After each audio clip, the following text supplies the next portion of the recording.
Welcome back to Power Lunch. The Dow briefly turned positive just a moment ago. Could have been on some headlines from the Fed within the past half hour or so, talking about the potential for rate cuts. Nevertheless, couldn't hold those gains, still looking to break an 8-day win streak for the NASDAQ and the S&P. And ahead of the Fed summit in Jackson Hole, where we'll hear from the chair on Friday, one technician is looking at the chart patterns for the U.S. dollar and is seeing enough evidence to switch his view from dollar bull to dollar bear. Joining us now is Tom Fitzpatrick, Managing Director of Global Market Insights for R.J. O'Brien, and he's a CNBC Pro contributor.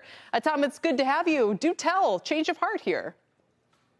Absolutely, Kelly, and thanks for having me. I think, certainly over the course of the last year, the dollar has held in reasonably well. Hasn't done an awful lot, but as a consequence of being kind of the best house on a bad streak. But we're beginning to see signs both technically and in terms of the backdrop that consolidation may be ending. We've broken below this 102 level on the dollar index, which we looked at as very important, taking us out of the 12-month consolidation. And we're at very low levels of volatility in FX markets, which is normally a precursor after a consolidation towards a trending move. And the reason we think that trending move could be to the downside, there are a couple of things. As the saying goes, history doesn't repeat, but it does rhyme. And we look at periods, in particular 1990, 2000, and 2007, as periods that have similarities to today. 1990 was very much Japan, the Nikkei getting to 40,000 and collapsing, dollar yen getting to 160 and collapsing, Bank of Japan was hiking, Fed was easing. 2000 was Fed holding rates very high, real rates very high, and the dot-com bubble.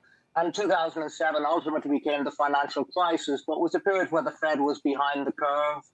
Equity markets wobbled a little bit in the summer, and then U.S. yields began to come down quite significantly. Right. And during that period, that was the breakout in terms of the dollar. And we saw, as we came out of the summer of all of those years, in fact, we saw the dollar begin to weaken and overall saw the dollar index lose about 10% plus over the following 4 to 6 months. And we seem to be getting set up for something similar here again. Right. And I think that in the short term, at least, that would be a boost for corporate profits, potentially for stock prices, for commodity prices, for gold. I mean, there's a lot of ramifications. But when I look at your long-term chart, I notice that every time we've had one of these moves, the next years-long trend is doesn't seem to follow a pattern. Sometimes it was down, sometimes it was up.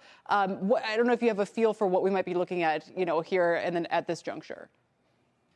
So correctly, as you point out, you look back over history, and obviously the dollar index is an imperfect index.